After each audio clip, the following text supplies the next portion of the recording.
ഒരു കാലത്ത് leader K കരുണാകരന്റെ മാനസപുത്രിയായിരുന്നു Shobhana എന്ന ശോഭന ജോർജ്. ലീഡർ മുഖ്യമന്ത്രിയായിരുന്ന കാലത്ത് ക്ലിഫ് ഹൗസിലും പിന്നീട് തിരുവനന്തപുരത്തെ വസതിയിലും പ്രധാന കാര്യകർത്താവായി ശോഭന ശോഭിക്കുകയും ചെങ്ങന്നൂർ പോലുള്ള കോൺഗ്രസിന്റെ ശക്തി കേന്ദ്രത്തിൽ മത്സരിക്കാൻ സീറ്റ് ഉറപ്പിച്ചുകൊണ്ട് ചെങ്ങന്നൂരിന്റെ MLA ആയി ദീർഘകാലം വാഴുകയും ചെയ്തിരുന്നു. കെ മുരളീധരന്റെ രാഷ്ട്രീയ രംഗ പ്രവേശനത്തോടെ കെ കരുണാകരന്റെ മകൾ പത്മജ പുറമേ ഏറെ ആഹ്ലാദത്തിലും അതിലേറെ ആശങ്ക ഉള്ളിൽ നിറച്ചു വെച്ചുകൊണ്ടായിരുന്നു ജീവിച്ചത്.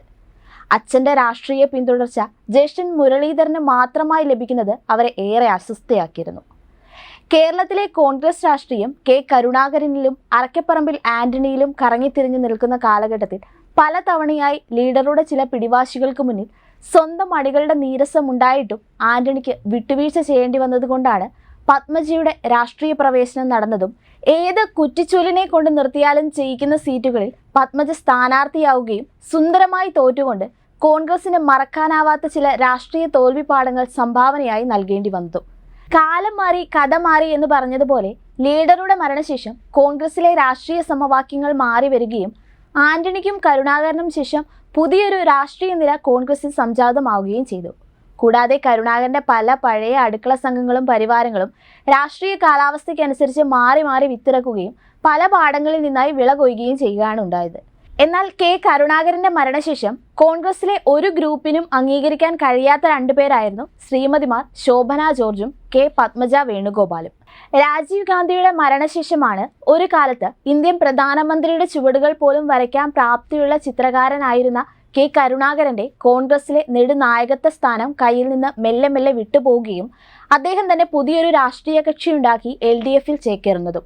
ഇതൊക്കെയും കാലത്തിന്റെ വർണ്ണശേഖരങ്ങളിലെ പ്രധാന രാഷ്ട്രീയ ചിത്രങ്ങളാണ്. വീണ്ടും കോൺഗ്രസിലേക്ക് കെ കരുണാകരൻ തിരിച്ചു വന്നെങ്കിലും അദ്ദേഹത്തിന്റെ വാക്കുകൾ ശ്രവിക്കാനോ കാണാനോ സോണിയ അടക്കമുള്ള കോൺഗ്രസിന്റെ പുതിയ നേതൃത്വം തയ്യാറായിരുന്നില്ല. അവരോടുള്ള അമർഷം അടക്കി പിടിച്ചുകൊണ്ട് തന്നെയാണ് ലീഡർ വിട പറഞ്ഞതും. ശോഭനയുടെ ശോഭനമായ ഭാവിക്ക് LDF തന്നെയാണ് ഉത്തമമെന്ന് കണ്ടെത്തിയ അവർ CPMൽ എത്തുകയായിരുന്നു.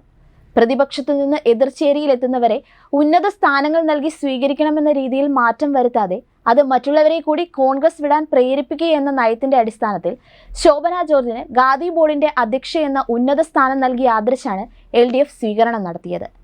പിന്നെ ഒറ്റപ്പെട്ടത് പത്മജയാണ്. സ്വന്തം പിതാവ് ഡൽഹിയിലേക്കടക്കം കയറ്റിവിട്ട പല നേതാക്കളും ആപത്ത് കാലത്ത് അവരെ തിരിഞ്ഞു നോക്കിയില്ലെന്ന് മാത്രമല്ല അവസരം കിട്ടുമ്പോഴൊക്കെ തിരിഞ്ഞു കുത്തുകയും ചെയ്തു.